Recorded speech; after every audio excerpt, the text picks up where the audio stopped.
for singing the wonderful melodious invocation song. Now I request Dr. H.K. Ramaraju sir, convener and vice principal of DSCE, to deliver the overview of today's program. Good morning, friends. Today's program, specifically the World Water Day, which is the UNESCO, generally they will give the theme for each year.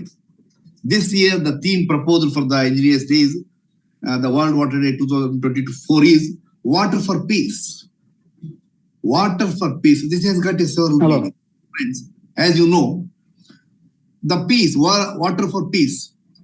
Sometimes we have read in the newspapers and we heard to several people that next World War will be for the water. Now it is the time for the peace that is what they are mentioning. In sense, we already seen state to state there is a quarreling for the water. Even we have seen even each street or fine street, the water is coming. In your street, the water is not coming. Even the apartment, if you take, there is no water. I request other people to just use your. Yeah. So all these things are taking place. So in the bigger manner, if you take, it will be quite different. ಬಹುಶಃ 1950ರಲ್ಲಿ ಮಂಕುತಿಮ್ಮನ ಕಗ್ಗದಲ್ಲಿ ಡಿ.ವಿ.ಜಿ. ಗುಂಡಪ್ಪನವರು ಒಂದು ಮಾತನ್ನು ಹೇಳ್ತಾರೆ. ಅಂದ್ರೆ ಅವರ ದೂರದೃಷ್ಟಿ ಹೇಗಿತ್ತು ಅನ್ನೋದಕ್ಕೆ ಒಂದು ಮಾತು ಹೇಳಕ್ಕೆ ಇಷ್ಟಪಡ್ತೀನಿ. ಪ್ರಕೃತಿಯ ನವರತ ಮನುಜ ತಿದ್ದುತ್ತಿರುವಂತೆ ವಿಕೃತಗೊಳಿಸುವನಂ ಆಕಿ ಎಂಗಗಳ ಭೂ ಕೃಷಿಕ ಶಿಲ್ಪಿ ವಾಹನ ಯಂತ್ರಿ ವ್ಯಾಕೃತಿಸರೇರವಳ ಮಂಕುತಿಮ್ಮ. ಹಾಗೆ ಮುಂದೆ ಬರ್ತಾ ಹೇಳ್ತಾರೆ ನೋಡಿ. Of course the change is a common phenomena.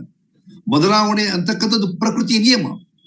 ಹೊಸತನವೇ ಬಾಳು, ಅಳಸಿಕೆಯಲ್ಲ ಸಾವು ಬಿಡು, ರಸವು ನವನವತೆಯಿಂದ ಅನುದಿನವು ಹೊಮ್ಮಿ ಹಸನೊಂದು, ನುಡಿಯಲ್ಲಿ ನಡೆಯಲ್ಲಿ ನೋಟದಲ್ಲಿ ಪಸರುತ್ತಿರೆ ಬಾಳ್ ಚೆಲುವು Mankutimma. Which simplifies the life, what exactly is going on. In the name of industrialization, urbanization, population growth, so many changes are taking place. Let us work together to protect our environment. So water is precious. It is our duty to maintain.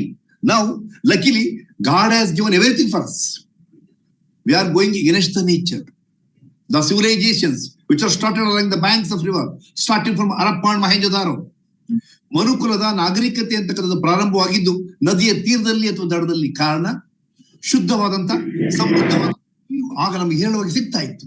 Even today the same thing. Even if you take Bangalore, the average normal rainfall of Bangalore is 975 mm. That is there. Almost plus or minus it will be there. But how effectively are you using the water?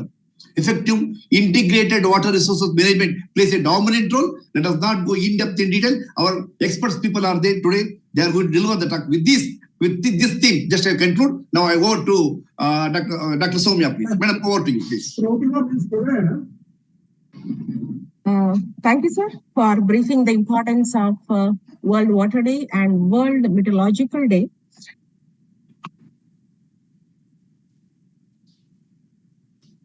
Now I request Engineer M. Nagaraj sir, Chairman, IEI, to deliver the welcome address. Yeah, very good morning to one and all. I am privileged to welcome you all on behalf of the Institute of Engineers, Karnataka State Center, Indian Waterworks Association, Bangalore Chapter, and Department of Civil Engineering, Dayanand Sagar College of Engineering, Bangalore, for the webinar on Water for Peace and at the front line of climate action on the occasion of World Water Day 2024 and World Meteorological Day 2024.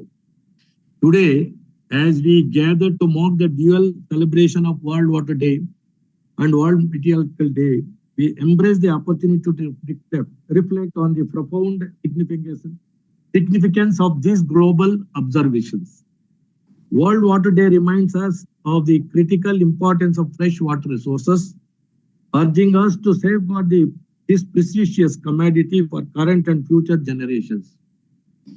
Concurrently, World Meteorological Day underscores the indispensable role of meteorology in understanding and mitigating the impact of climate change and extreme weather events. In this nexus between water and weather lies a profound message for humanity. Climate change exacerbates water scarcity and intensifies weather extremes, posing unprecedented challenges to ecosystems, livelihoods, and global stability. Yet, it also presents an opportunity for collective action and innovation. Today's commemoration serves as a call to action. Let us commit to sustainable water management practices, harnessing technology and policy to ensure equitable access to clean water for all. Simultaneously, let us deepen our understanding of meteorological patterns, leveraging scientific insights to enhance the resilience and adaptation strategies.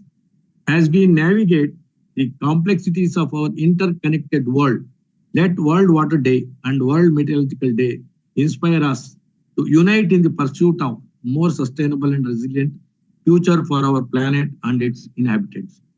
It is with immense pleasure that I extend a warm welcome to our distinguished speakers of the day, Dr. N.S. Srinivasa Rao, Senior Consultant at Tata Consulting Engineers Limited, and Dr. Prakash M. Kulkarni, President of Bhagirath. Furthermore, I extend a heartfelt welcome to Dr. H.K. Ramaraju. He is a state committee member of the Institute of Engineers and also the principal of Dayanand Sagar College of Engineering, who has organized this program on behalf of the Institute of Engineers on online mode. And I also take the opportunity to thank Soumya for coordinating this program. Before I conclude my welcome speech, I just appeal to all the engineer members and friends to enroll yourself as the members of Institute of Engineers. This Institute of Engineers is 124 years old professional body, which was formed during the British rule. And we have as many as about 125 centers in the world, and we have about 8 lakh members. So I appeal to all the members who are yet to become the member of the Institute of Engineers to enroll themselves at the earliest, so that you can also contribute for the advancement of science and technology. With these few words, I am going to conclude my welcome address. Thank you very much. Thank you. Thank you, Nagraj sir, for delivering the thoughtful welcome address. Now we shall begin the program with an auspicious virtual lamp lighting ceremony. So I request Manjunath sir to play the video.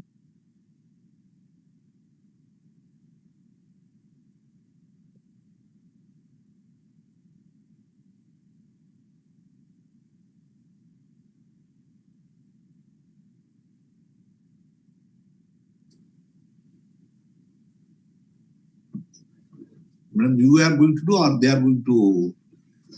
Sir, Manjunath sir, sir, we have, sir, they are the host. So I had sent the video to Manjunath sir. Whether he is aware of that, have you spoken to him? Yes, yes, sir. He is going to order the, let us wait. You just give the call and just remind him.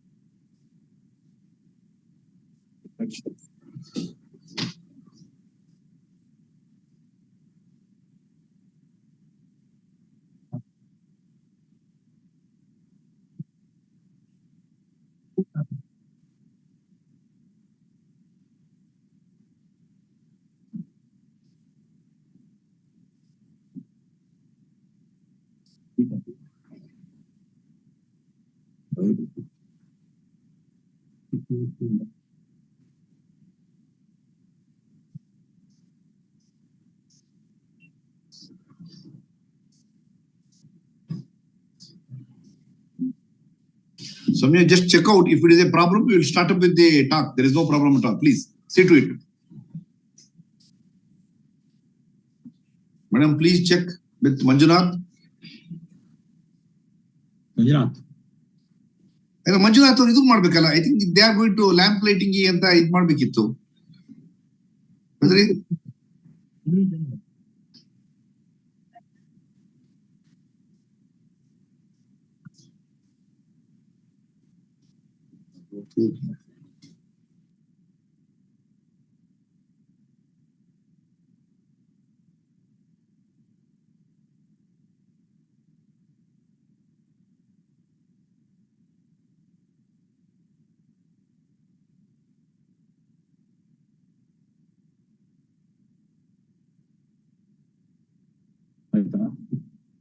Sir, just a moment, sir.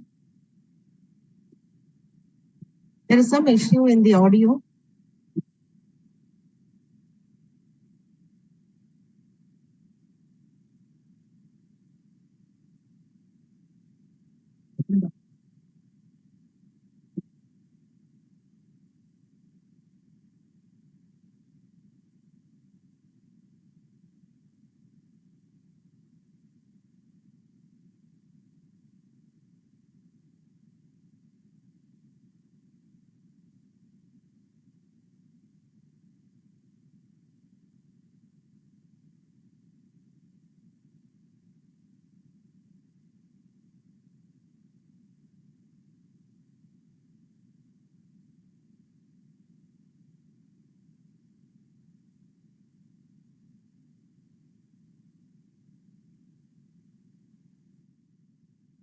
Manjunath, whether it is ready now? If it is not ready, we request Dr. Srinivas Rao to continue, start with his talk, please. I request Dr. Soumya, please introduce the keynote speaker, please, for today's program. Dr. Soumya, please. Yeah, good morning. We can wait for a couple of minutes, I believe. Sir, we are working. There is some audio issues, sir, audio and video issue to play the lamp lighting video. So I think we will move on to the next step. Being the academicians, we have to make the supply. This is online.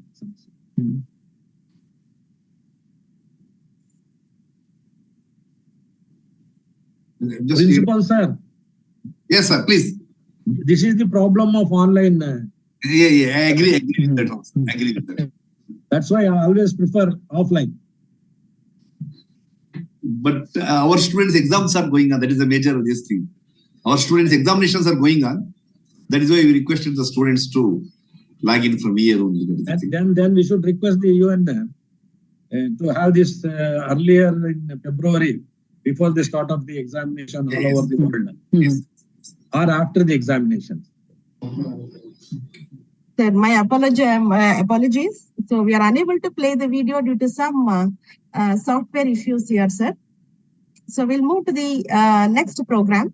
Sir, before entering to the technical session, I request all the dignitaries to turn on the camera for the virtual group photo.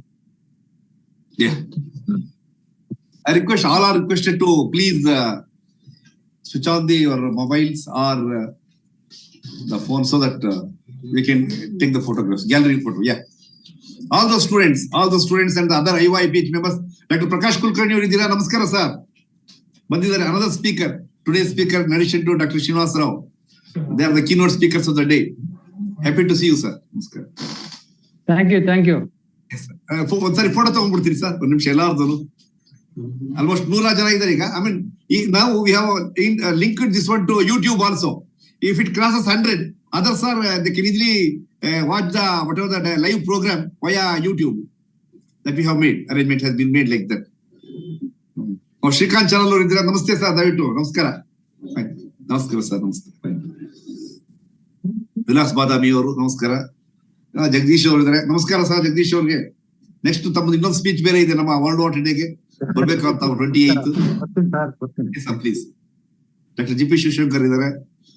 Then Kanakaraj, Spurti and other team, Shanti Venkateshwar ಇದ್ದಾರೆ. Anyway, other members, we request to please switch on your mobiles. Videos ಇದು ಮಾಡಿ ದಯವಿಟ್ಟು ಎಲ್ಲಾರು video on ಮಾಡಿ photo ತಗೊಳ್ಬೇಕು ಅಂದ್ಕೊಂಡಿರೋದಕ್ಕೋಸ್ಕರ. Because that is the same thing will appear in our news journals and all. I request all the members to switch on their mobiles or videos so that we can have the photograph.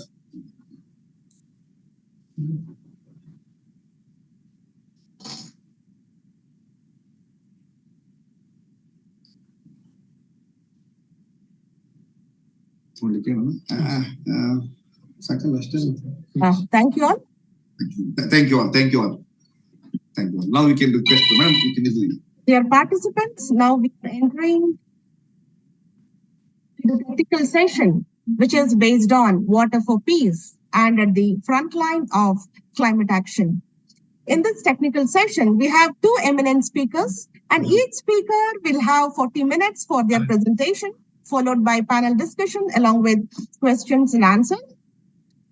I would like to introduce the speaker of today's technical session, Dr. N.S. Srinivas Rao, sir, consultant, Tata Consulting Engineers Limited. A brief introduction about Dr. Srinivas Rao, sir.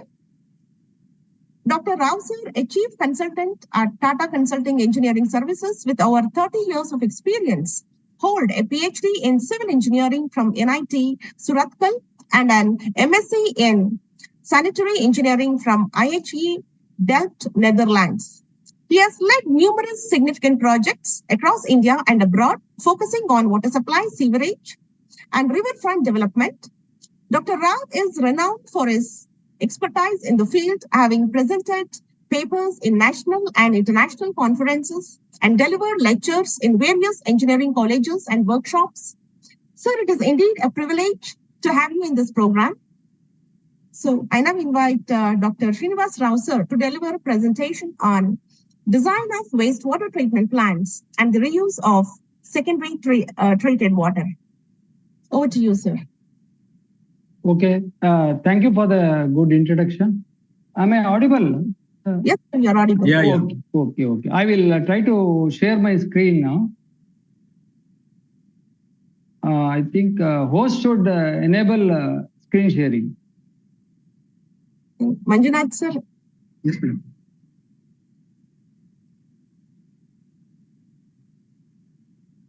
I have a small PPT. We will go on that. That will be easier to present, I believe.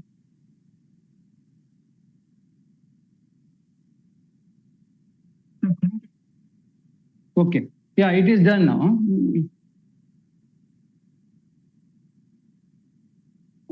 My screen is visible. Hello. Yes, sir, it is visible, sir. Yeah, okay. Thank you. And once again, thank you for inviting me to this August gathering on World Water Day. I will be discussing on the design of wastewater treatment plants and how we are going to use the secondary treated water. As in the introduction, I worked in almost all the part of India, and I'm happy to say that I was part of the Namami Gange, River Ganga cleaning project, where some 6 or 7 states were involved.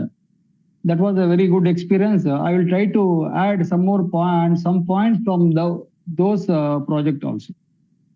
Now we all talk on circular economy in used water management in India. Urban water demand surges. We have groundwater is getting declined. Urban local bodies nationwide must enhance the treatment and reuse of water, and especially for non-potable purpose. According to 2021 data, only 28% of the India's used water undergo treatment. The untreated water is being discharged to natural bodies. And as we all know, it contributes a lot of river pollution, especially in urban areas. And the survey also states that by 2050, the treatment plant capacity is projected to reach 80%, yielding over 96,000 million liters per day of treatable water, which can be reused easily. Water stressed city. Many Indian cities are now water stressed. So last 15 days, we are hearing a lot of issues from Bangalore. Whenever I get call from my colleagues outside Karnataka, they always talk about Bangalore's water shortage. We'll discuss that also a bit. And incidents like this in India is in a rapidly urbanizing region show the environment and economical potential of treating and reusing wastewater for non-potable purpose. As we all know, Bangalore is running out of fresh water, and that also we have a solution, but it may take some time. Maybe by June, our existing JICA project, which is getting 775 million liters of water per day, will be commissioned, and I think this problem will be resolved. But time being, we'll have to go with the groundwater source only. Bangalore draws most of its fresh water from River Kaveri, 1,400 million liters per day, and about 400 million liters from borewells, which is a groundwater. Now, these are the sewage parameters, influent parameters which we considered while designing the sewage treatment plants. Of course, this depends on states. When we were working for Gujarat Water Supply Board, the influent BOD was very less. Most of the North Indian places, the influent BOD will be in the range of 250. So our designs will have to be changed accordingly. And the COD in non-industrial areas will be around 600. Other parameters will not change much. And we will be treating for these recommended parameters. 10 and all. 10 BOD, 10 total suspended solids, then about 50 COD. And we are also nowadays talking about BNR, it is biological nutrient removal. Coming to the major treatment plants, what we design throughout India are maybe 4 or 5. We are talking about 4 or 5 different treatment aspects, like activated sludge process with or without power generation. We have extended aeration.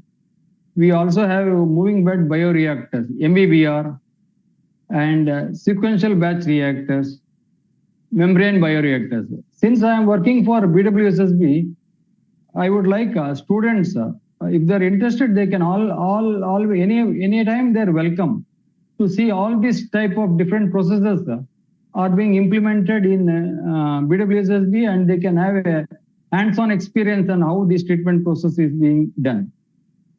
They're most welcome. They can get a letter from HOD and visit these STPs. I will be very happy to coordinate for this. Then when we talk about the design, we normally have a process flow diagram, and which will say what are the units which are required to be considered for design. First is the primary treatment, then we have secondary treatment, and depending on the reuse characteristics, we go for tertiary treatment plan.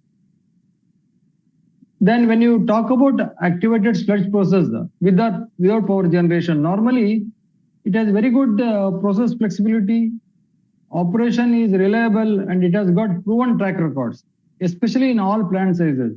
Normally for the activated sludge process, we design treatment plants which has got capacity of 60 MLD and above. That is more economical.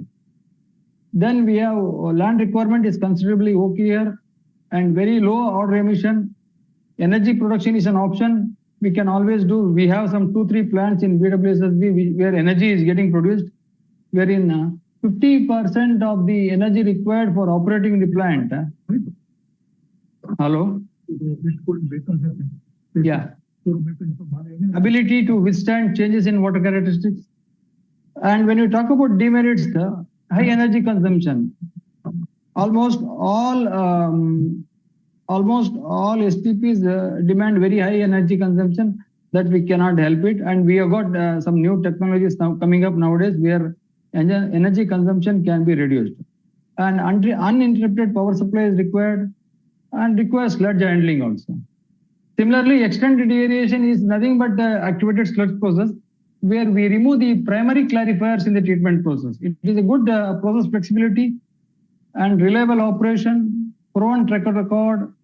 Energy production is a bit difficult because we don't have primary clarifiers. Then as usual, demerits, when we talk about demerits, it's highly energy consumption, uninterrupted power supplies requires sludge handling also. Then we have moving bed bioreactor, which requires less space. And the detention period of the sewage is in the range of 4 to 5 hours. It can withstand shock load. And when we provide equalization tank, higher operator oversight, that is skilled manpower is required for operation. Demerits, again, high operating cost, skilled operators, and energy production is difficult here. Design criteria not well established. Agra, they are using this as a primary treatment for drinking water also. Agra plant. Then these are some of the photos in BWSSB. This is one in extended irrigation plant, V Valley project. There is one more in KNC Valley. We have one in Kengeri. Coming back to sequential batch reactor, SBR. This has good effluent quality. Comparatively smaller footprint is required because of absence of secondary clarifiers. Recent track record available in large applications. Biological nutrient removal is an option and which can be done easily. Demerits, comparatively high energy consumption. One of the biggest demerit I feel is high skilled operators, and it is technology dependent. Whoever is the technology provider for this type of treatment process, and we may have to depend on him for during the O&M period, operation and maintenance period.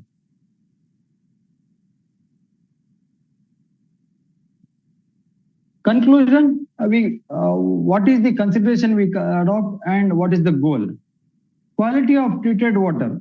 Production of treated water of stipulated quality without interruption is required. Power requirement, as usual, all STPs require power. 60 to 70% of the operation and maintenance cost for the STPs is power. Then land requirement, cities with developing, cities where you will have to provide new STPs. Land is a very difficult constraint. We have a lot of issues here in Bangalore also. Land is not available. Nearby residential areas have developed. We'll have to have different options for such conditions. Then capital cost of the plant, operation and maintenance. Maintenance requirement should be simple, reliable, and less of technology dependent. Operator attention is required. Resource recovery, wherever possible, you would like to have production of good quality water which can be reused. And these solids, sludge handling is required, and sometimes sludge can also be used after some treatment as manure. Then load fluctuation, with all STPs should preferably withstand variation in hydraulic and organic loadings. Then finally, when we recommend the process, we go with the ease of O&M, less or no dependency on specific technology provider, future regulatory compliance, operational requirement, resource recovery, ease of phasing, because like water. Hello, am I clear? Yeah, yes, sir. Okay. See, unlike water treatment plants, what happens, we cannot design for a complete design period. Normally, we go for 15 years of design period, and then after some time, depending on the development and sewage generation, we will have to go for phasing. This is also one of the consideration.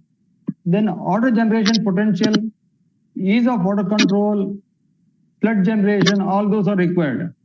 And one more thing is, we will always have to keep in mind the future regulatory compliance. Some 10 years back, we were talking about 20 BOD and 30 suspended solids. Now it has become 10. So we don't know, maybe after 5 years, 6 years, we may have to go for lesser BOD effluent and the suspended solids. That regulatory compliance in future, what will come will have to be kept in mind while designing the process. So now we come to the reuse portion. How we can generate revenue? How the treatment plant can generate some revenue which can help the local bodies in maintaining. So what do we call as wastewater? Used water from the domestic is nothing but wastewater.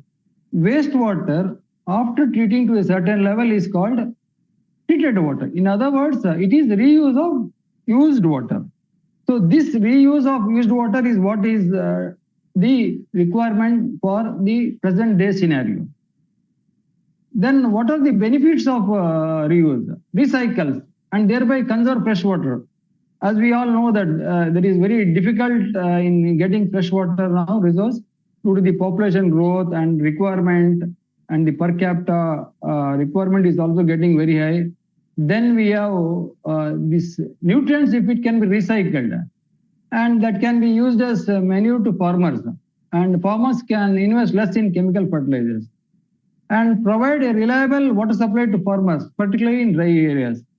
Lakes and tanks can be regenerated. Groundwater can also be recharged. Indirect benefits are prevents pollution of rivers, canals, and other surface water that would otherwise be used for disposal of wastewater. Disposes municipal waste in low cost and very hygienic and healthy way. See, when we talk of reuse, we talk about irrigation, industrial use, groundwater recharge, then domestic non-potable use like flushing toilets, gardening, washing vehicles, etc. Then recharge. Then of course, potable water, it requires a lot of further treatment also.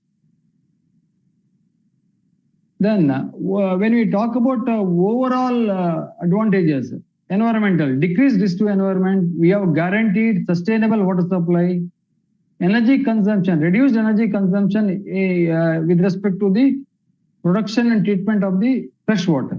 Then financial sustainability, as we said, 10% of the capex cost is required as went down per year. So that way, when we can reuse the water, some economy, finance, we can also generate some economy, and urban local bodies can be very in a stronger position to maintain this. Then nutrient benefits also, when higher nutrient content in wastewater is removed, it provides benefits for the agricultural units.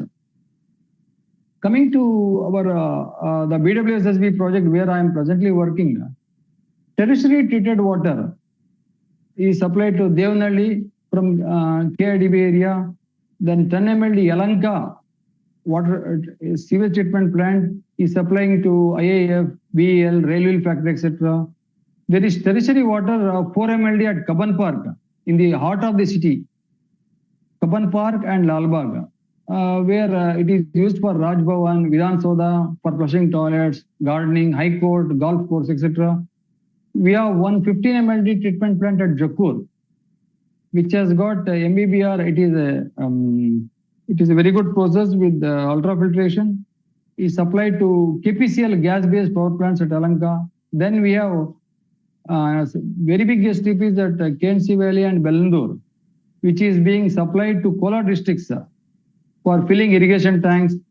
Similarly, one in Raja Canal and Hebad is being supplied to irrigation department for filling lakes and tanks of Chikbalapur district.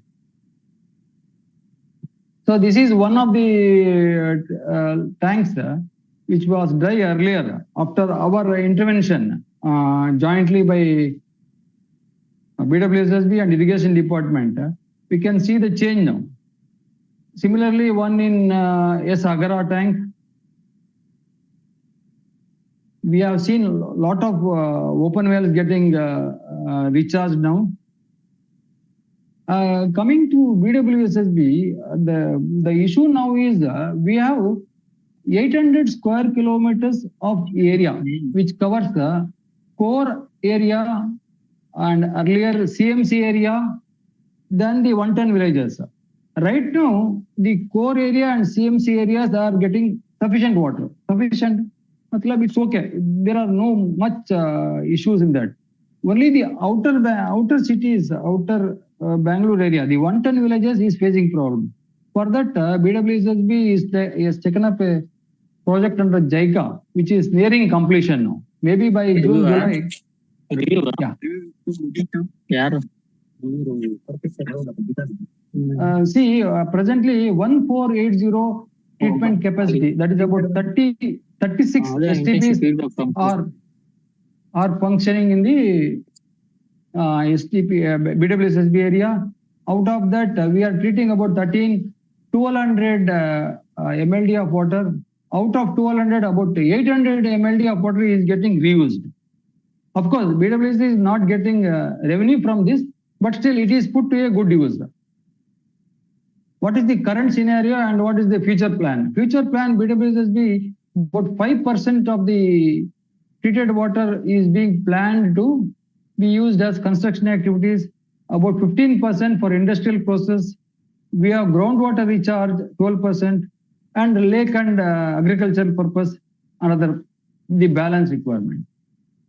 Then one more interesting project is from KDB, where 40% TTP, 40 MLD tertiary treatment plant at Vasant at Narsapura, Kolar, and there is one 30 MLD treatment plant at Vasant Narsapura, Tumkur. Both these plants are planned to be treated to tertiary level and is being supplied to industrial areas nearby. Both work are under progress and planned to be commissioned shortly. So that is also one of the very good reuse and which can be duplicated all over India, at least all over in Karnataka time being. Then these are the best practices what we are doing. This we already discussed now. And CPHO has given different quality parameters for different reuse purpose. Like for example, irrigation purpose, BOD, TSS is okay. Then fecal coliform they are specified. And for the construction purpose, what should be the pH, what should be the 200 milligram of organic solids, sulfates, chlorides. Then IS code specifies the different water quality for different industrial uses.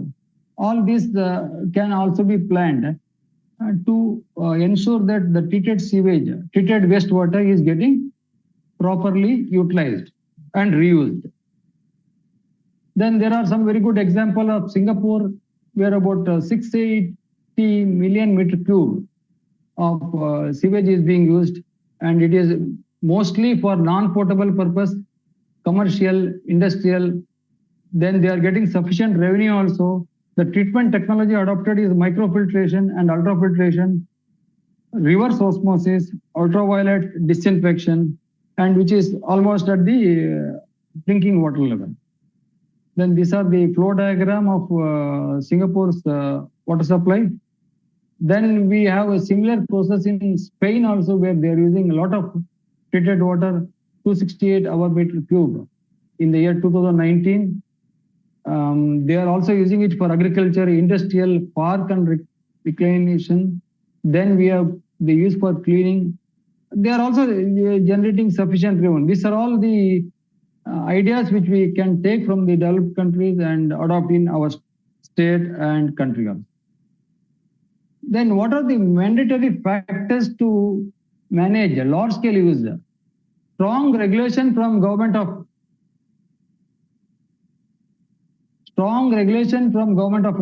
Karnataka for compulsorily using treated wastewater for specified industries, all high-rise buildings and factories.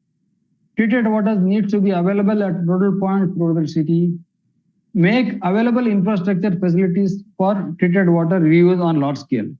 Of course, wherever borehole permission is sought from BWSSB, they are insisting on the construction team to use the treated sewage which is available at cheaper cost.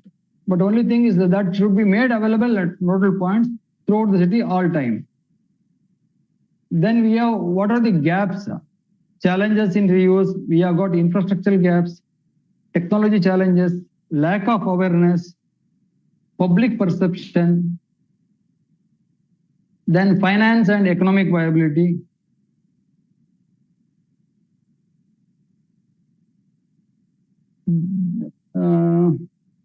These are all the points which we can add when availability of groundwater, piped water is, what are the difficulties, challenges?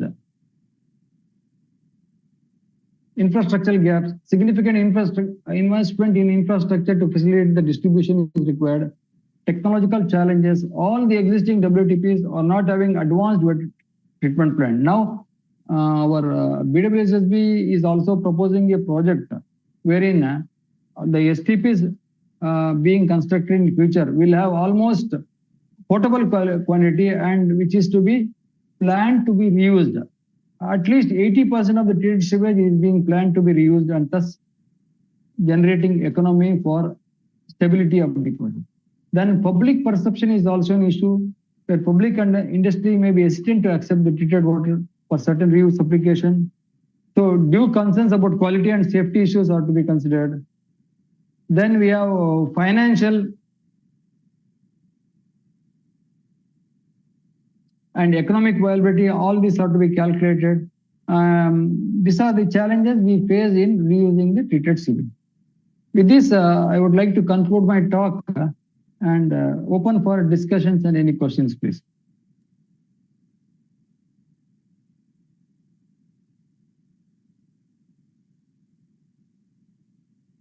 Any questions, sir? Dear participants, if you have any questions, please feel free to ask.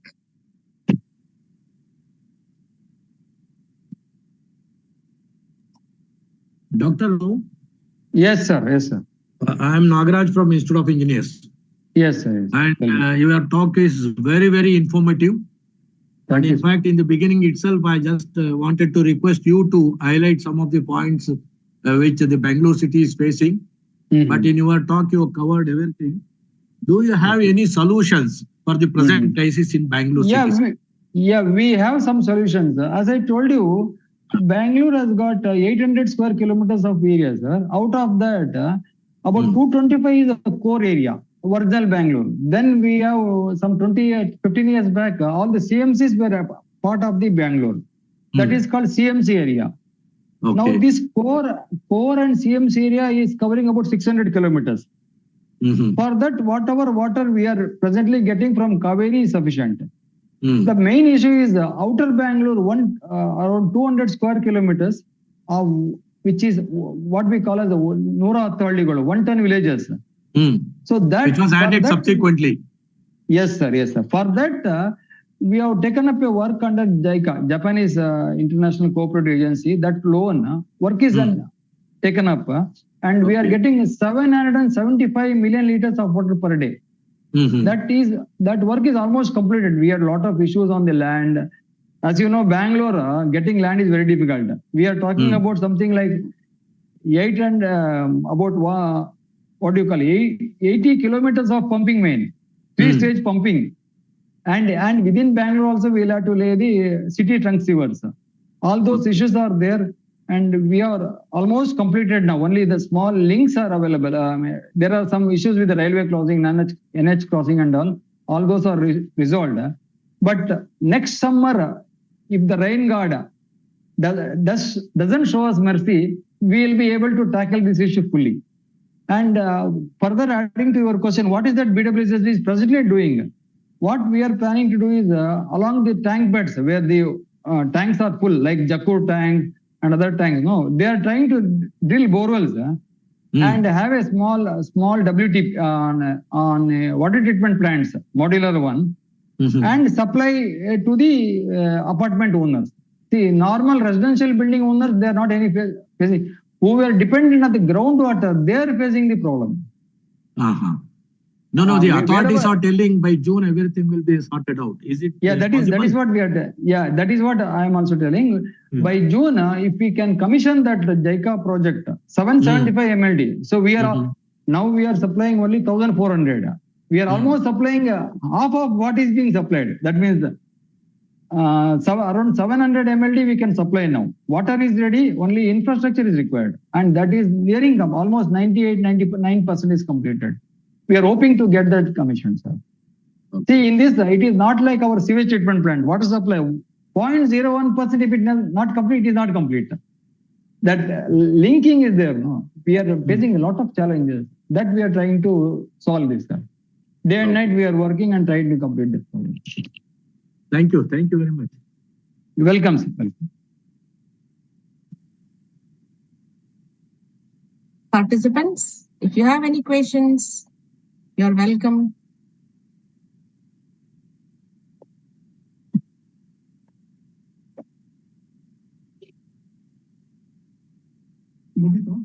I can share my phone number and email ID. Any questions, they can always mail to me. I'm available for this discussion. We will be normally working in BWSSB office. Any issues, they can come to us. Dr. Ram. Yeah, Dr. Rao, we are hello. Yes, sir. Yes, sir. Tell me, sir, please. Dr. Rao, we are just planning to hold one-day seminar, inviting all concerned people in respect of the water supply in Bangalore and BW officials, BBMP officials, and also the stakeholders. And I will inform you. Okay, sir. Thank you. Thank you. Thank you. Thank you, Srinivas Rao sir, for delivering an insightful presentation on wastewater treatment plant. Thank you. Thank you for addressing Thank you. Thank you. in Bangalore, sir. So now I would like to introduce the next speaker, Dr. Prakash M. Kulkarni, sir. So a brief introduction about Dr. Prakash, sir. Dr. Prakash M. Kulkarni, a water and sanitation specialist with over 39 years of experience, holds an M.Tech in environmental engineering. He served in various capacities for the government of Karnataka for 20 years and now leads Bhagirath, a technical NGO. Kulkarni, sir, actively participates as a resource person in training programs and workshops on water and sanitation. I now invite Dr. Prakash M. Kulkarni, sir, to deliver the presentation on water quality improvements in lakes. Over to you, sir.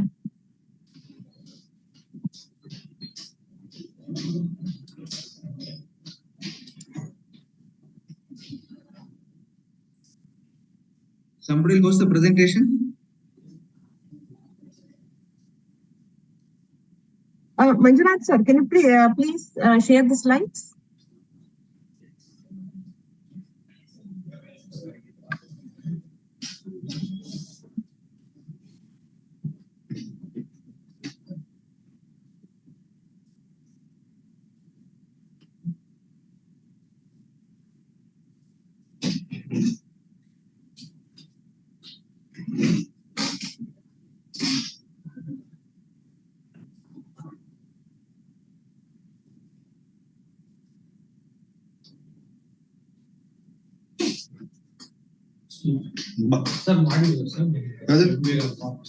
Evening ಮಾಡಿದ್ದೀನಪ್ಪ ನಿನ್ನೆ spoke evening ಮಾಡಿದ್ದೆ ready ಮಾತಾಡಿದ್ದೀನಿ ಅದಾದ್ಮೇಲೆ ನೀವು ಮಾತಾಡೋ ಅಂತ ಹೇಳಿ ready ಅವನೇ bore ಮಾಡಿದ್ದೆ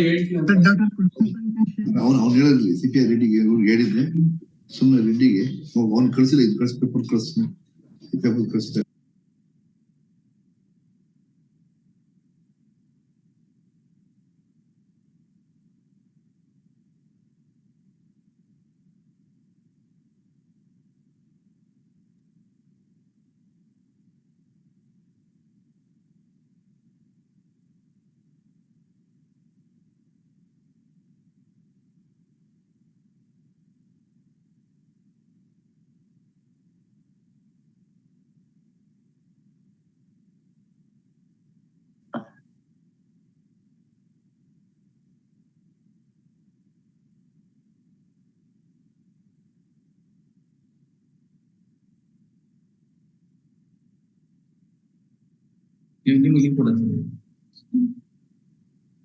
Dr. Kulkarni, sir, you can share your PPT.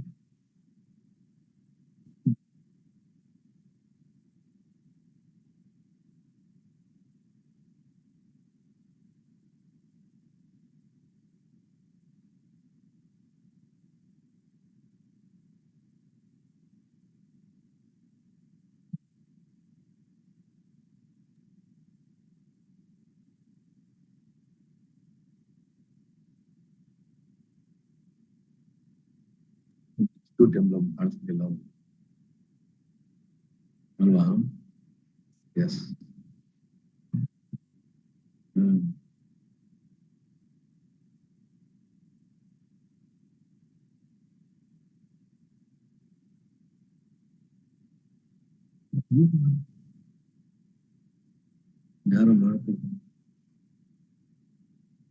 Dr. Kulkarni, sir. Go ahead, sir.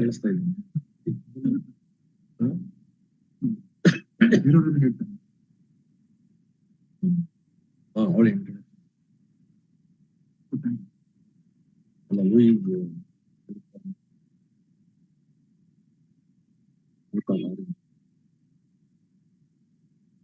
Hello.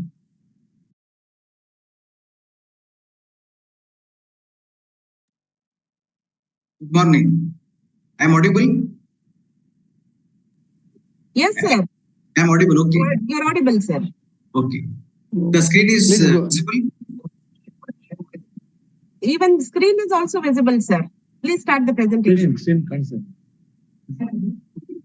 Good morning to you all.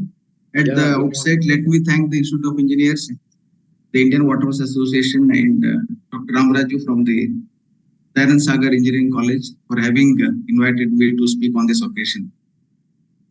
Now, we heard the inaugural address and also what Dr. Srinivas Rao spoke about.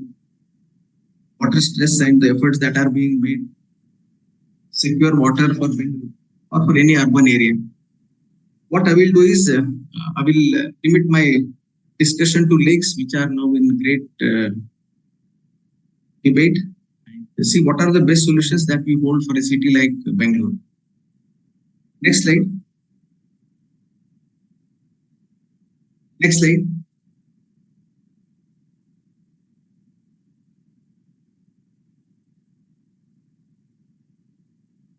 Next slide.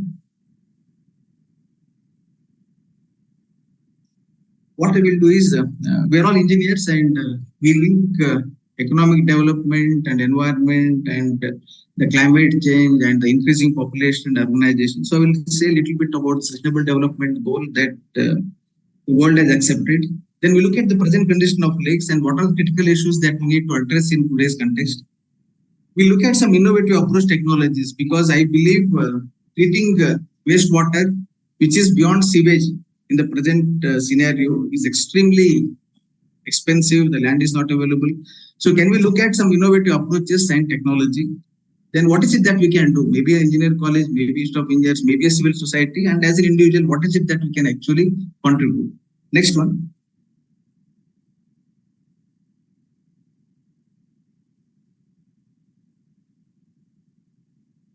Next one.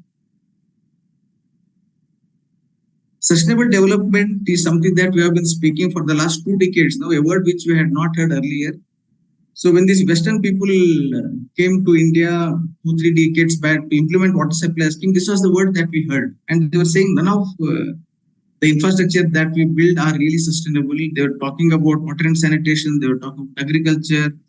And it was only in 2015 when the world recognized and gave a call saying, let's all work together to achieve 17 goals titled as Sustainable Development Goal, which was something that was continuation of the Millennium Development Goals that we took in 2000.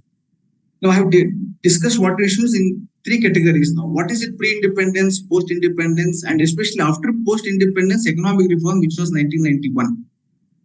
Now urbanization is real and we have accepted it, and there is a greater need to make our cities cleaner, greener, livable, smarter, and sustainable. Our inaugural session, the chairman was talking about sustainable management of water. So we have always tend to believe that the present system of delivery, present system of management, I think they fall short of the expectations that the people hold. So let's look at the sustainable development goals then. Next one.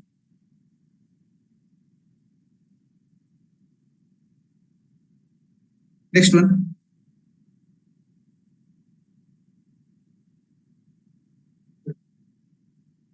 Now we have 17 aspirational goals and we need to achieve them by 2030. We are a member country and we accepted there is only one planet and there is no alternative. Likewise, there is only one water. We have compartmentalized in terms of using words such as groundwater, subsurface water, surface water, then used water, grey water, black water. But then it is just one water with a common source called the rainwater. Now, all that we need to do is to look at the usage and make it fit for that particular consumption. If I'm using for a process in an industry, then we need to look at what is the water quality requirement. If I'm using it for drinking water, then there is a potability standard. Then there is ISO 10500, which will prescribe the parameters within which the certain water quality standards have to be met. no matter whether the water source is borewell or well water or tube well or whatever. If you are discharging water, then we set discharge standards as per pollution control norms, and we say before discharging any wastewater into a water body or land for application or for irrigation, certain discharge parameters have to be met. Over a period of time, we understood that there are a lot of cases before a National Green Tribunal.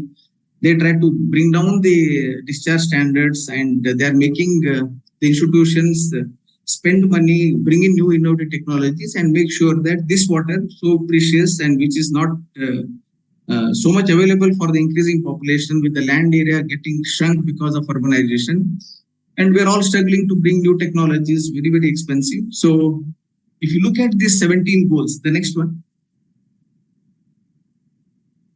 if you look at the next goals, now there are about 17 goals, and among them, 6 of them have direct relation to making available water. For example, healthy life, promote well-being, sustainable management of water and sanitation for all.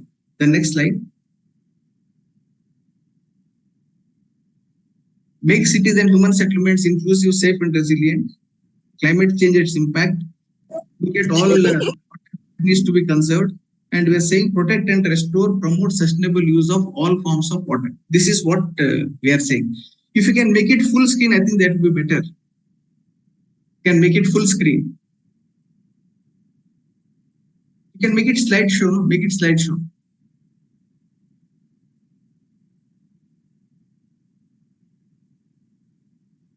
Perfect. Next one. Next one. Now, if you look at traditional practices of water management, we all knew that civilizations came up on the bank of rivers. Whenever you have a city like Bangalore, we recognize that there is no big river flowing nearby, or our population far exceeds what is water available. So we had a cascade series of lakes. The water gets stored during the rainy season. Then we have a wastewater and it overflows into the next lake. So you have a cascading series of lake in Bangalore. Part of Kaveri Basin. If you go back to Krishna Basin, we do not have that kind of series at many places. We have independent catchment, independent tank, but large tanks. What are the traditional practice of water management was to look at rivers and the groundwater, and we always had different storage structures. Somebody called them as Zalara, Tala, Bawari, Kunda, Kalyani, Kutte, Devarakatte. So in the local context, we use different names, and it always meant that we store water for a particular use. It can be for the temple, it can be for drinking water, it can be for the cattle. And there was no interference of government, and the communities managed these water sources, and they knew the importance of water. They did not mismanage, they did not abuse water. So that part of the water management practice was good. The next one.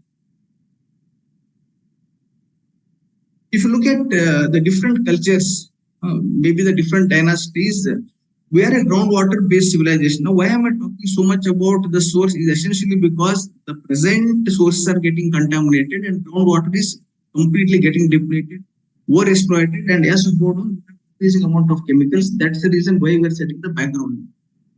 We are a groundwater civilization for too long. Even if you look at the agriculture consumption, on groundwater beyond what we Indians have built dams for.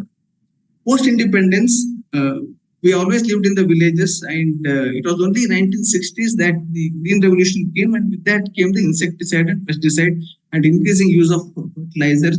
Now that is what is again getting into the lakes. Post-91 reforms, again, we embraced liberalization, privatization and globalization. And we also encouraged private sector to come in and be of some help in terms of services, which also included water services. In the process, the rights and allocation became prominent now. Each person having rights to water claimed that their areas are a priority. For industry, they said industry is important. For drinking, we said drinking water is important. Then we had the national water policy, which defined how to prioritize this critical resource called water. And we started speaking of integrated management. So this is the basic context against which I will now take up the lakes. Next one. So this was something which was quoted about 10 years back, and they said India, if you look at the per capita availability of water, it's really less. Our geographical area is small, population is large. America will not have a problem, Europe will not have a problem. Small population, large area. We are water stressed because our area is small, population is large.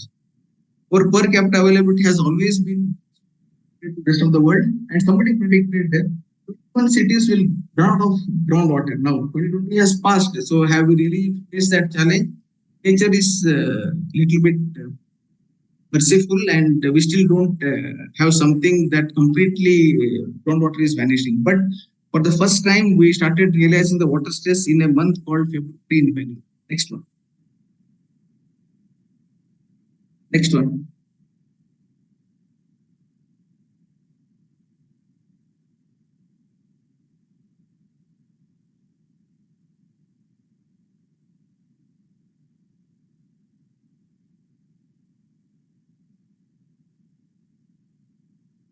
Okay, now let's now start with the lakes. Now there are three categories of lakes in Bangalore.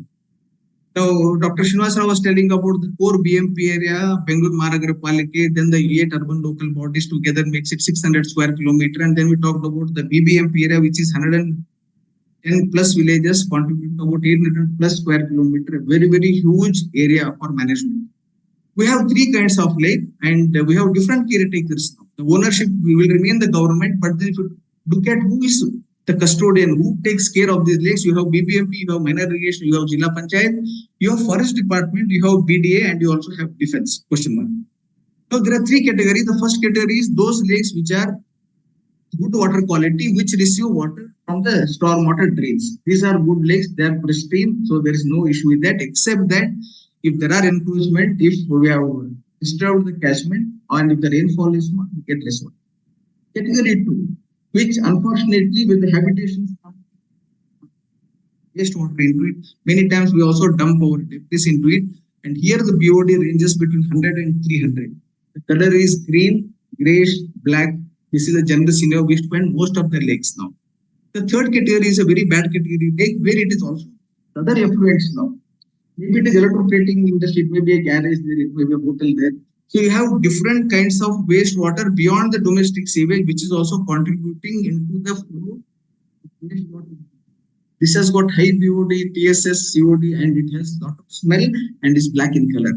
Now, look at a lake, and if you can just go to the interior of a lake, see the color, take in a glass and see, and that will tell you, is there pollution, is there contamination, is there smell. Go to the wastewater and see if the water is overflowing 24/7, 365 days. It means that you are getting wastewater from the adjoining areas. Now, when it does not rain, you still have water flow. And that is typically the water which is oozing out of the manholes. It may be direct connection that people must have given. They must have laid even the pipelines for the drainage system to carry that water. So there are multiple reasons. So there are so many key stakeholders now, urban local, which are mandated to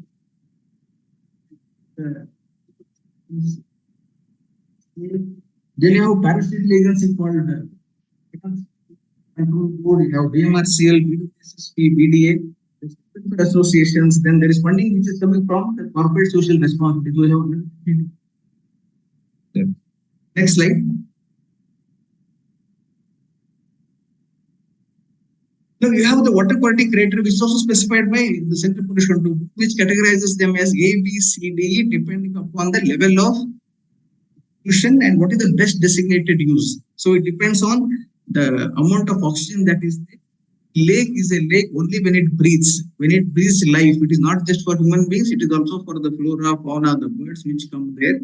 It has multiple users and a very complex, diverse ecosystem. Among all the water systems that we know, the most complex of them has been a polluted lake, and in this case, it is an urban lake. The next one.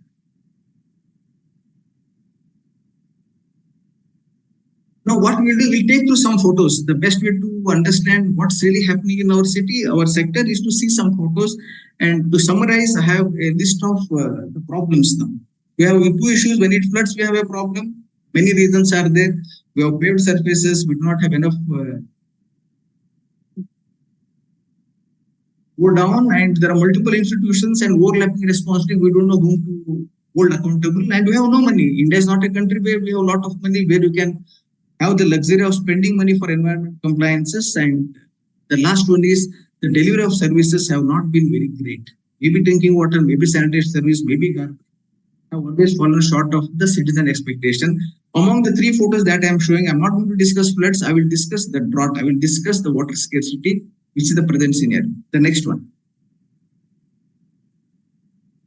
This is a recent article. I will start off with 2023 when Bangalore reported the fish kill. Now, when does a fish die? A fish dies when there is no oxygen. When does it not have oxygen? When the BOD levels, when the oxygen organic content in the water starts depleting because of organic content, then the dissolved oxygen goes down, and a stage will come because of the lake eutrophication. The fishes will die and they will float to the surface, and you have a headline in the newspaper saying, "Now there is death of fish now." So if you look at the data, 2023 there were some 20 episodes, and the maximum occurring in the month of June. Now, this is something which you have not seen in the past. Not in the past, but now we'll increasingly see. Next one. Look at the places where the fish kills have been reported. They are all in the BMP core area and the 8 ULB area. They are not happening outside. Again, which brings us to the point, we still have lesser population, lesser contamination in the lakes which are beyond BMP and the ULB areas. In the BMP area, it is essentially because of the wastewater ingressing into the water body. Now, where did we lay our manholes and the sewer system? They are essentially laid in the same drains. We do not maintain the sewer line. The moment it simply goes out, and every drain carries wastewater. Nagarbavi drain carries water. It can be KC Valley, it can be Nepal Valley. A common scene that we find is the wastewater. The next one.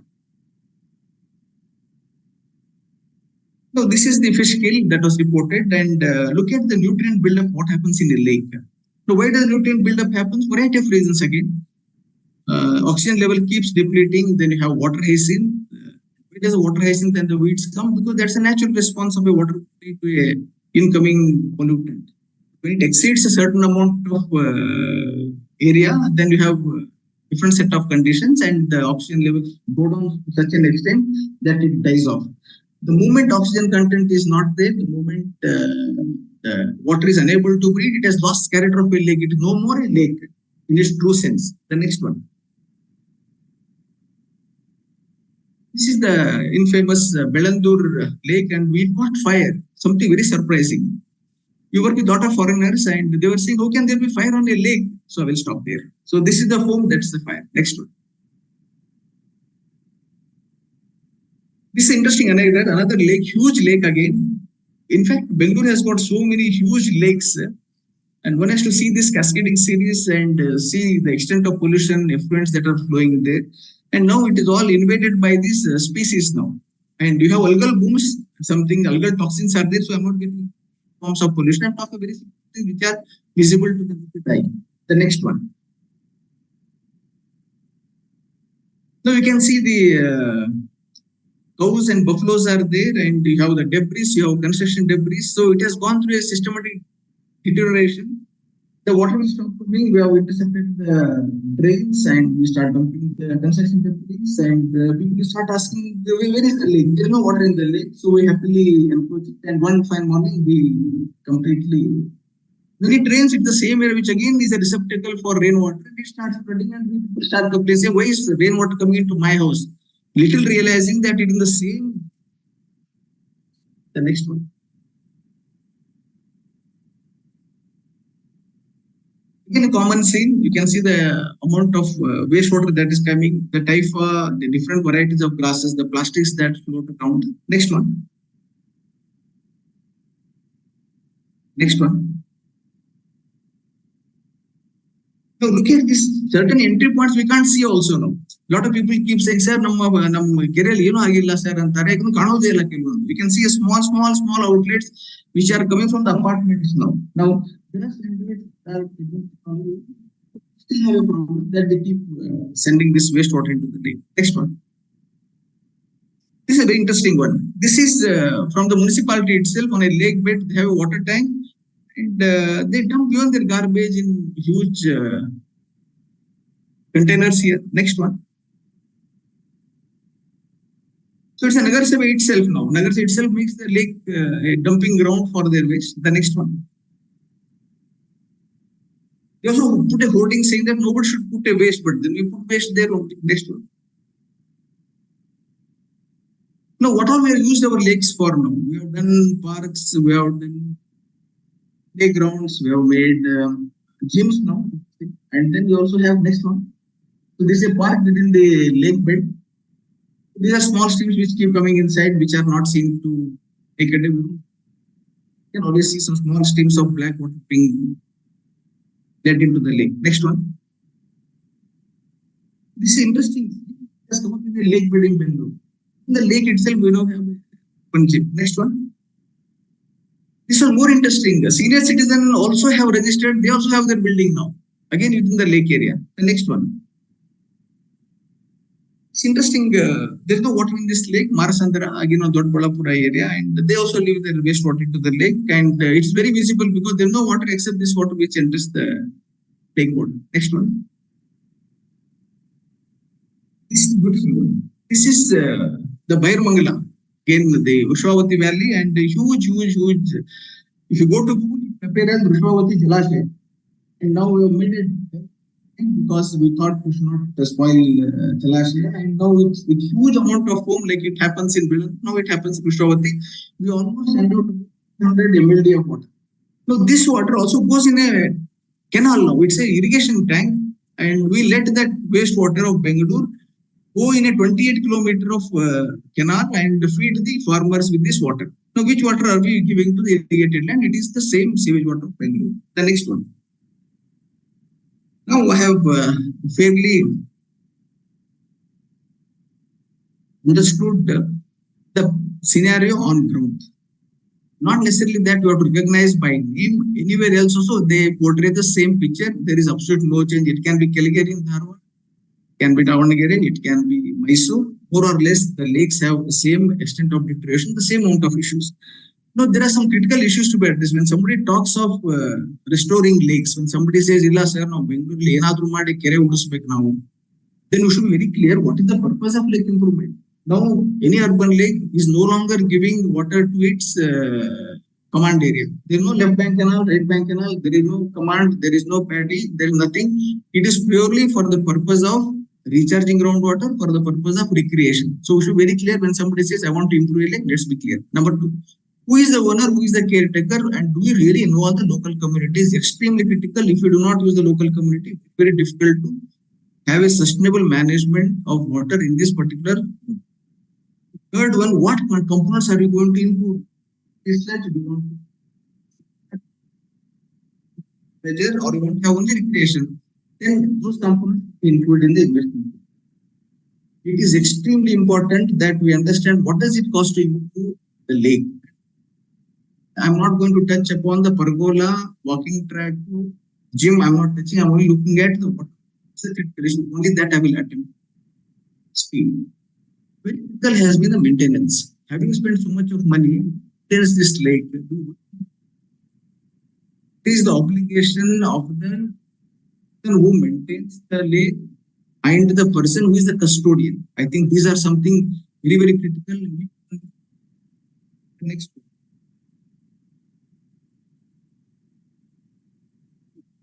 Go back. No, it is not that government has not done anything, or it is not that CSR should not be. We have done a lot of work in Bangalore. Now let's look at what all we did. We have surveyed the area, we tried to contain encroachment. We have desilted to the extent that we are able to increase the loss capacity of the tank. But we have not understood the unintended consequence downstream. We started diverting from each lake. Every time we got money and ended up getting everything piled up. So we have that kind of money to build this. His answer is no. Massive cost involved, whether it is STP or whether it is. If you have money, if you have a funding from JICA, absolutely fine. Have a timeline, let's have it so that the bodies remain with good quality water. Now, when you have lakes in series, you should always do with the first lake top, not something in between which you again see. Because that was linked to the person putting it under CSR. So we said, if CSR is funding, make sure you start with the lake which is first in the series. Do not take the intermediary or do not take the last. For whatever reason, we have not paid so much of importance to water. be it drinking water, be it irrigation water, be it wastewater. Somehow the narration, narrative on has never received the attention that it deserves because we always thought even the quality we can somehow manage or even is something that is something which has got a long-term effect on everybody's health and also on the health of the water bodies. Next one. Now, we also had recently one order which was passed in December 2023, which was based on another order which was passed in 2019, when we said that now the new standards for discharge from the NGT directives was that it will be 10 BOD, 20 suspended solids and COD 50. Now, these are very good actually. We talked of phosphorus less than 1. I think this is very, very difficult to achieve these kind of standards, no matter whether the apartment is going to treat or ULB is going to treat, requires lot of space. Both are in place. Let's look at the alternative. Next one. Now I will talk about a little bit of what we have done. We have done in the past 7-8 years, trying to see are there alternative approaches to saving the water body. Whenever government has the resource, till that time, can we stop this suffering and can we stop this kind of polluted ways? And that's the problem. Innovative ways, natural ways, and which are eco-friendly. So you have a floating waste which is coming into the wastewater body. So can I have a trash filter which will arrest it so that it will be easy for us to remove? There are bioenzymes which will increase the activity within the water body and reduce the pollution levels there. Air into the water body, the aeration system. Again, there are many aeration systems are there. We should choose the one which is most efficient, consumes less of power, easy to install, operate. I think aeration systems are required. Last one, most important, is a very biologically productive ecosystem called the wetland. Now, the wetland area that is coming does not match. Now, can you look for wetlands then? Wetland is something that we work on. We work on bioframes and floating gardens on a polluted water. You can see floating gardens. I will show you some photos. The next one. So this is a trash barrier which are installed. They're very easy to install, easy to operate. You should have a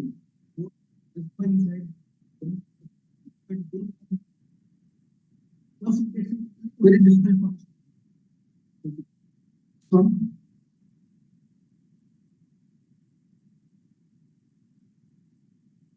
next one. So these are aerators that you installed. If the water depth is small, we go with a cascade aerator. If the water depth is more, we'll prefer to have a mixer and a blower, which is submersible.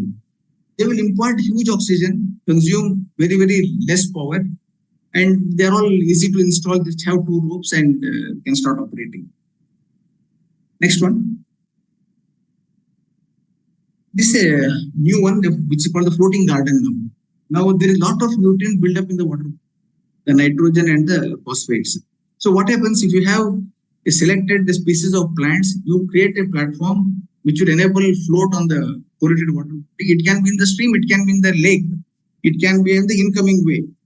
And as much as the roots develop, to that extent, there is removal of these contaminants, including the toxic contents. Now, next one. So these are live photos again. These are live photos of floating gardens, and people complain of 2 things in a lake. One is the foul odor, by which they understand there is some pollution happening in my lake. And the second is the color. You see a black color and a black color liquid, it agitates our mind. So we try to work on 2 areas. How do you address this foul odor and how do you address this bad scenario? Now, there are so many measures. The solutions that we provide for a polluted water body has about 6 to 7 interventions. One of the interventions is this floating garden. And the desirability of the client depends on how much of willing to spend, both for capital and for the maintenance. Because these are not areas where there is, and we don't have a system where we charge something to go into the lake and take that. We don't have that kind. So making a revenue model from a polluted lake is extremely difficult. Recognizing that, we said, can we have these interventions deployed in the lake to the extent that the client has money, to the extent the custodian has, to the extent that entity is willing to fund for it. The easiest and the best one we found was the floating garden. It gives a extremely good. Next one. These are the kind of flowers somebody is able to see on the water body. The life of these floats are 10-15 years, and you don't have any maintenance. You can only when the plant dies, you need to go and just replace that plant. So there is a bucket which holds the plant. And if somebody were to see this kind of flowers on a water body, I think it's a great scene. In the process, it also cleans up the water. The next one. Next one. It's another drain, and you can see different kinds of colors, and all around the year they will be there. You have written at the bottom, you have water, you have sunshine, so it's absolutely great. Next one. It's another train which was just carrying wastewater of the lake area, and all that we did was to put this floating. So we put them in combinations. Wherever is possible, we also put aerators, whether cascade or whether you have submerged aerator, then you have a trash barrier. You have a bioframe, which again helps in removing the contaminants. So all of them can be implemented in a matter of say about a week or 10 days maximum. So all of them are plug and play. We found this to be really good, but they're all interventions are worked out based on the extent of pollution that the water and what kind of improvement somebody would like to see. Now a question is asked, when can we see a dead lake getting back to life? It can take as little as 3 months now. We worked on Unkal Lake in Hubli, which is a dead lake for 300 acre lake and a smart city. And we could revive it in a matter of just 2.5 months. We removed almost 80 acres of water horizon from that polluted water. Every day we get about 20 mld wastewater. No, these lakes are not sewage treatment plants. We have to make a distinction that these lakes are receptacles of wastewater, stormwater, all forms of water, and they are very silent. They don't hesitate, they don't file a case, but they also don't know what their rights are. If a river has a right, the lake also has a right. So we try to look at it from the issue of water rights, what is the rights of a water body? Can it resist? Can it clean up by itself? Very difficult. So some interventions will be required. So either we halt the pollution, make only fresh water be in the lake, like what we have all envisaged till now, or if you have to deal with the wastewater lake as a FATA company, then we should know what are the measures that we can possibly implement so that we're able to have reasonably good quality of water in different purposes, the quality of water that is being getting into our bodies. The next one. What to do? This is my last slide. So what to do now? So first is display a board. Every lake should have a board which should clearly say who is the custodian of the lake and who takes care of the lake. What is the area of the lake? If somebody were to talk of encroachment, then there are a lot of asked, a lot are there. But again, we continue to live with encroachment. So best is to, can you protect this water body? And if there be any encroachment, let's earmark encroachment, keep it away, but can you protect whatever is still left? Is first question. So, and people to know who really is taking care. The next one, can we work out some innovative and cost-effective ways for improving water quality? Now, why I'm stressing so much on this is, for treating 1 MLD, we now require about 3 to 4 crores. Just imagine thousands of liters of water that we are talking. So we are trying to look at other alternative approaches, and can there be a combination of them which you can use. Third one, whoever is the caretaker must have a strict vigil on ensuring that encroachment is not there, and wastewater entering into the body without treatment is identified. Identify the source, identify the polluter, and see if we can discharge wastewater within the prescribed norms. The last one, if I can't do anything, then what do we do? Then try to treat it upstream of the lake, which is as per the law. And if we can give us area, the innovative technology which can use the drain, which can use the least area, then probably expensive, then let's have somebody who actually funds for it. And be clear on who is going to maintain the lake. That is not possible, then go with the hybrid. Again, the desire to improve the water quality till the time that we have kind of funding and the kind of technology that will give us the assurance that this can be maintained in a sustainable way, so that neighboring research that happens, the recreation that we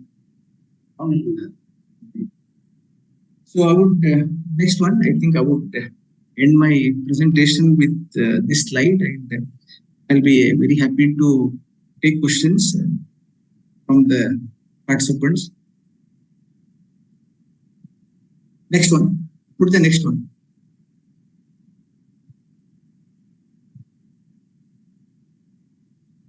Next one.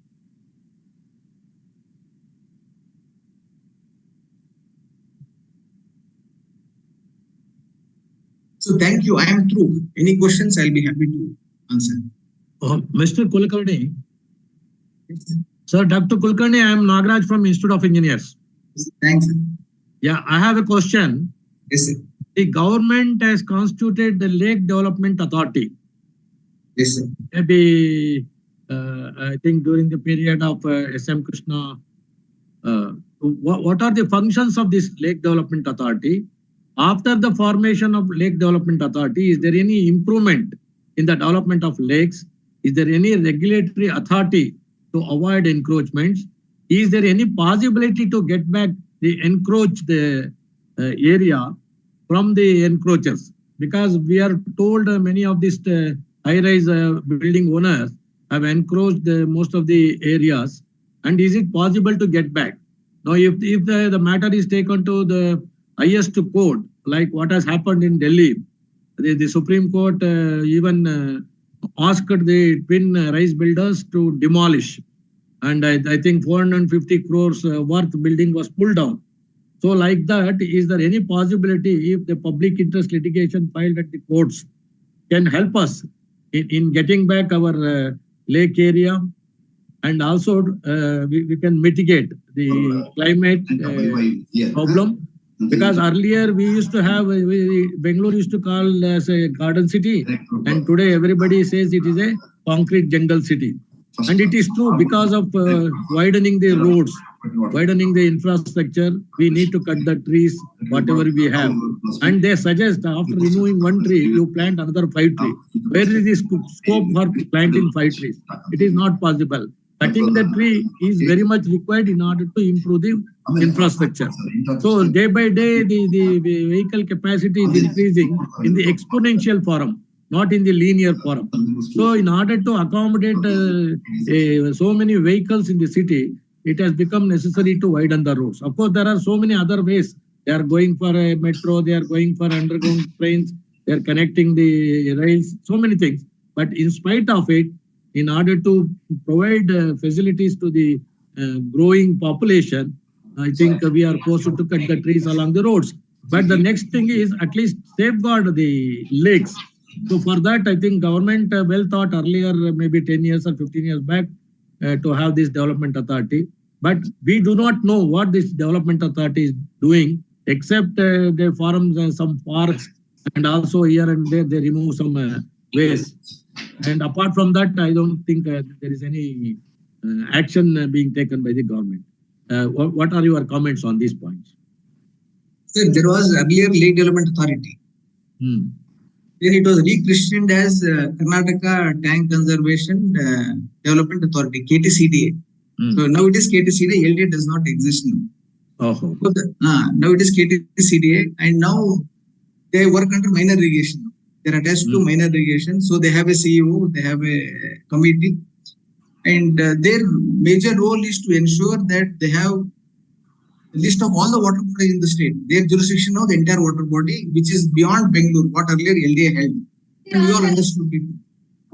Now, their job is also to issue guidelines and make sure that water body which are there, maybe under minor irrigation, maybe under urban local bodies, maybe in forest, maybe in development authorities.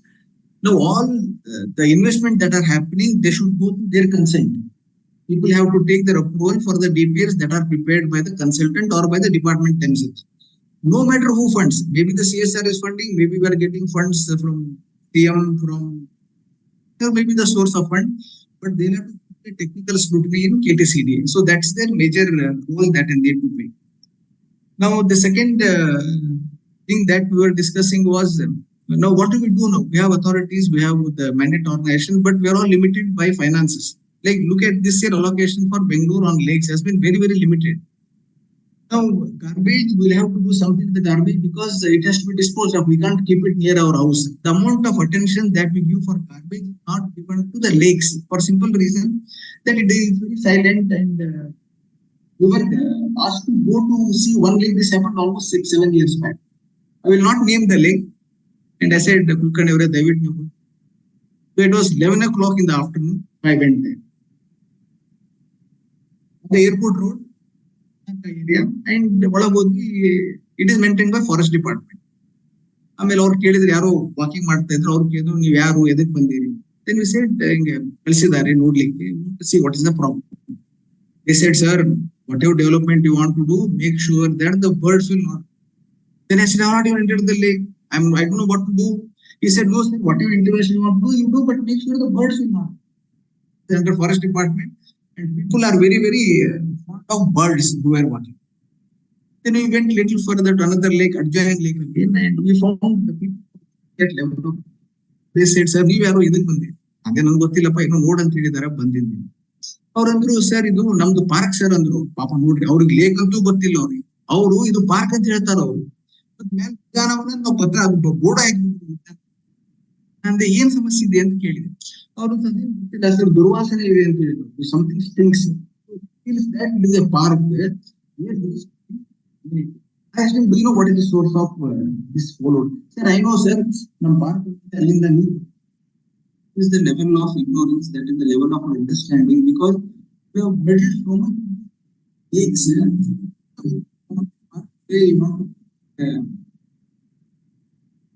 Real water body which is supposed to carry out certain functions, no matter the landscape has changed, no matter the cascade has changed, all that, but then that is the level of ignorance that we all of us hold. So what is to be done is something to start with the custodian itself.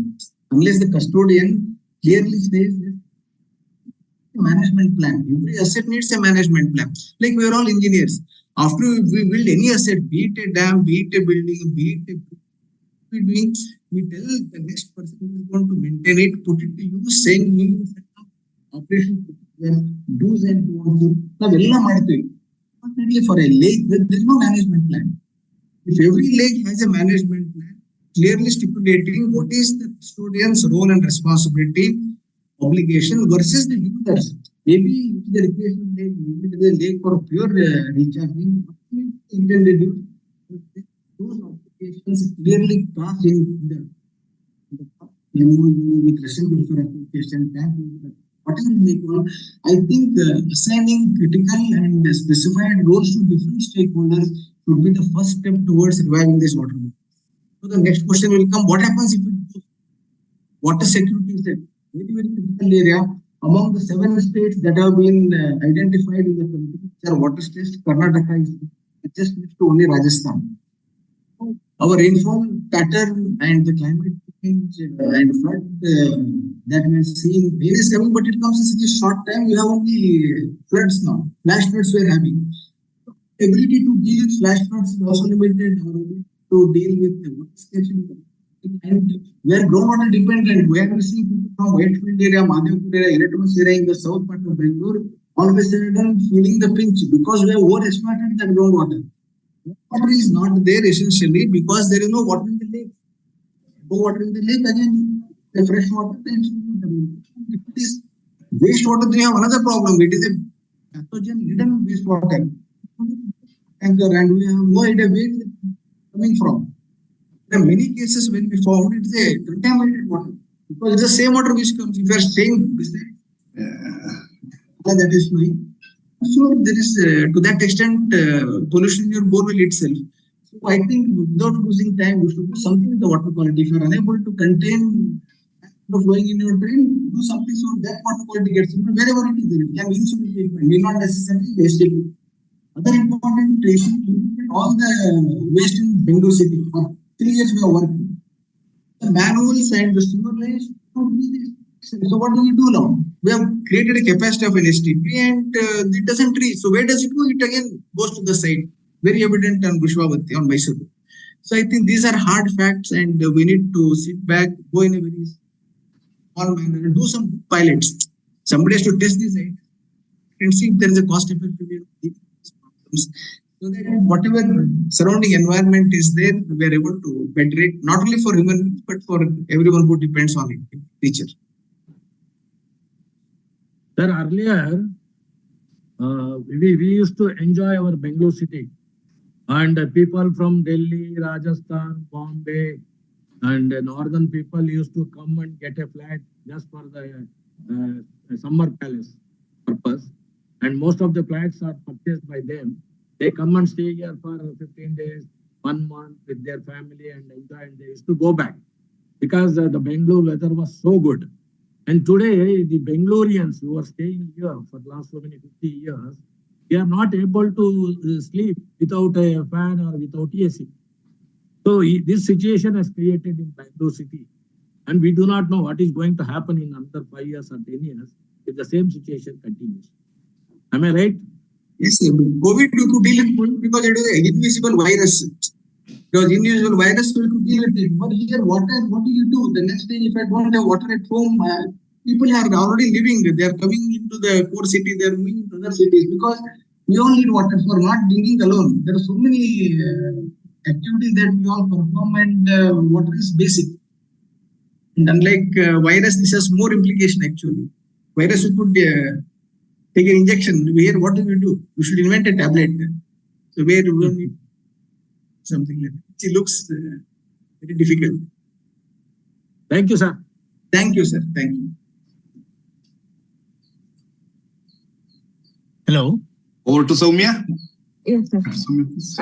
Thank you, Kulkarni sir, for delivering a thoughtful talk on restoration of lakes that solves water crisis. Dear participants, it is our privilege to welcome the All India President of Indian Waterworks Association, Mr. Mathiyagalan sir. So I request Dr. Ramraju sir to welcome Mathiyagalan sir. Good morning, friends. It is my pleasure to invite the president of the Indian Waterworks Association, Mathiyagalan sir, because he is a very knowledgeable and talented person. Earlier, formerly was the engineering chief, and later he became the director of the third board in Tamil Nadu.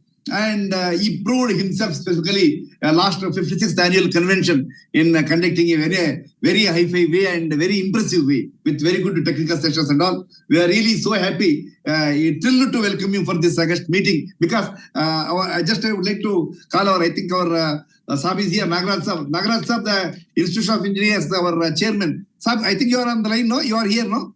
Hello? Sab. Yes. Nagaraj sir. Yeah. Kelistha ಇದೆ sir. Sir, you can see our president of the Indian Waterworks Association, Mathiyagalan sir has already logged in. Yeah, he is here now. Sir, I wholeheartedly welcome you and request you. Welcome, sir. Yeah. Thank you for giving me the opportunity. Yeah, please. Thank you.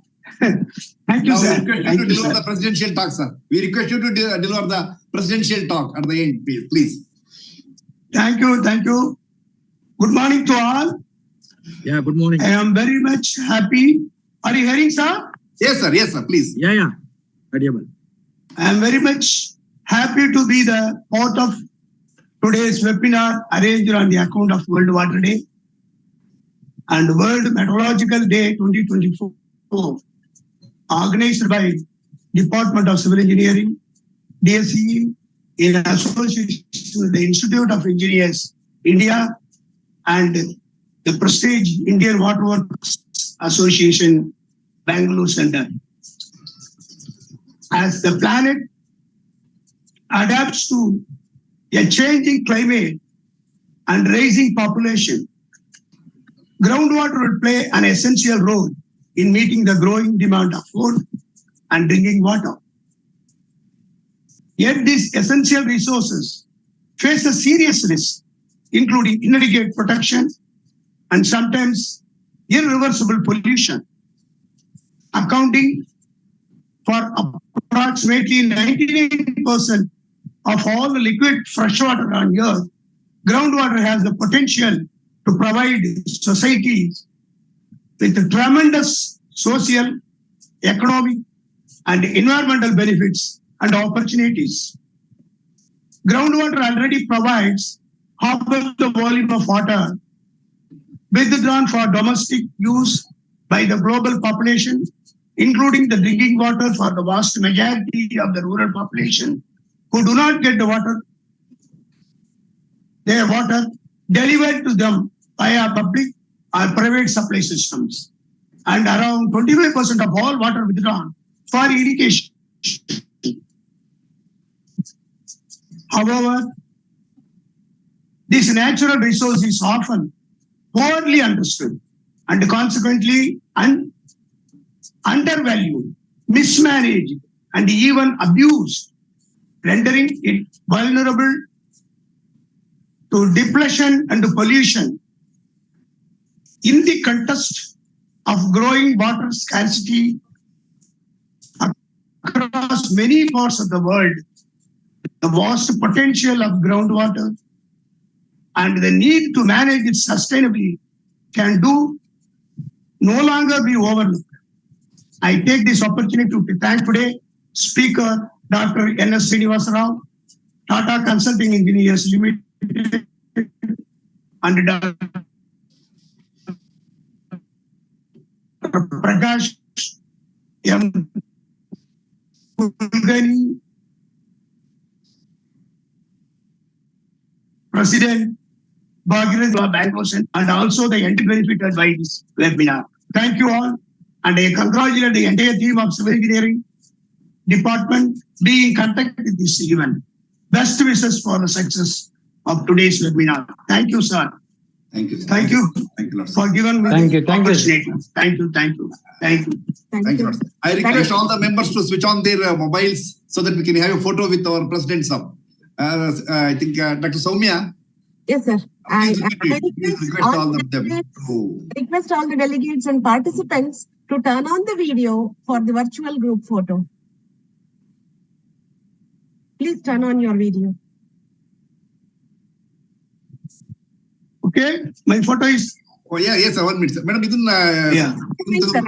PPT ಇದೆಯಲ್ಲ ಇನ್ನು ಇದು ಮಾಡ್ಬಿಡಿ. Yeah, please. PPT ಸಹ close ಮಾಡಿದ್ರೆ ಪ್ರಕಾಶ್ ಕುಲಕರ್ಣಿ ಅವರು PM.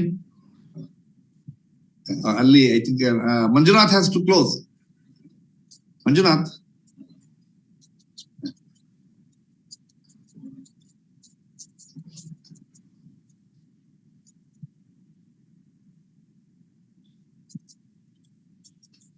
Yeah. Just a moment, sir. Please turn on your video, please.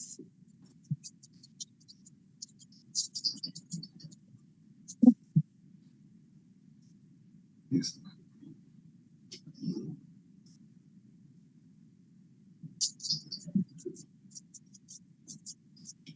Thank you. Thank you. Thank you, madam. Thank you, Lord. Thank you, Lord, sir. Thank you, Lord. Thank you, Lord. Thank you. Okay, thank you. Thank you, Ramaraji. Thank you, sir. Thank you, Lord. Okay. Okay. Sir is 50%. Today they conducted the youth program at Coimbatore, our Bharati campus. Yeah. I'm very happy to know that morning 8 o'clock, 6 o'clock only. I saw so many photographs. Really, Thank you. Thank you. Thank you. Thank you. Good. Audience, now we are heading towards the end of the program by proposing the vote of thanks. I now request Dr. H.K. Ramaraju, sir, to propose the vote of thanks. Dear friends, today, the World Water Day, which is on March 22nd, which we generally used to be held, as per the UNESCO directions, we conducted the program based on the theme proposed by the Water for Peace. Of course, in relation to that, tomorrow again we have a World Meteorological Day. That also we conducted today only, because we thought all the members who are attending the same can be continued for the other session. So first of all, I would like to thank our the president of the chairman of Institution of Engineers, Nagaraj sir, and the secretary, Lakshman sir, and all our Institute of Engineers members who attended this program and encouraged us to conduct the program, and there Manjunath and his team, the EDP team, which has supported us. At the same time, I would like to thank our Srinivas Reddy sir from Indian Water Works Association, and Pavitra, the secretary of Indian Water Works Association, Bangalore Center. At the same time, I would like to thank our Dayanand Sagar College of Engineering, all the staff, the members, and the students who have attended. I acknowledge, or I thank all the members of IVA and Institute of Engineers and other public, the NGOs, and the with you staff who have attended this program. First of all, I would like to thank today's keynote speaker. That is because that is very, very important. Dr. Srinivasa Rao, who is a good friend of mine. Of course, he delivered a very good talk. Sir, I am thankful to you for gracing this occasion and agreeing our request also. At the same time, I would like Thank to you. Thank you, Dr. Ramraj. Thank you, Lord. Thank you, Lord. I am Dr. Prakashim Kulkarni, who is a good friend of mine also. And he has established a lot and he is doing a lot of work, specifically in consultancy and all. Sir, I wholeheartedly thank you for gracing this occasion, sir. Prakash, sir, please. Anyway, and all the members who supported us for this program, I thank one and all for gracing this event. Thank you all. First of all, again, I would like to thank our coordinator, Soumya, who coordinated in a nice way and took the initiative, getting the words from my end also for so many things. Anyway, these are the common facts of the life. Anyway, I would like to thank Soumya and all other members of our EDP team. I think our faculty, Dr. Shivkumar is there and Dr. Sudeep is there. And I think all Nitin, all the people who have supported us to make this program a successful one. I thank all the people who attended this program. Thank you all. Thank you. Thank you. Soumya, please. Thank you, sir. Thank you, sir, for proposing the vote of thanks. With this, I thank all the delegates, speakers, and participants whose contribution has made this event a successful one. So let us all join our hands to make this planet a better place to live. Thank you all. Thank you. Thank you. Thank you, sir. Thank you.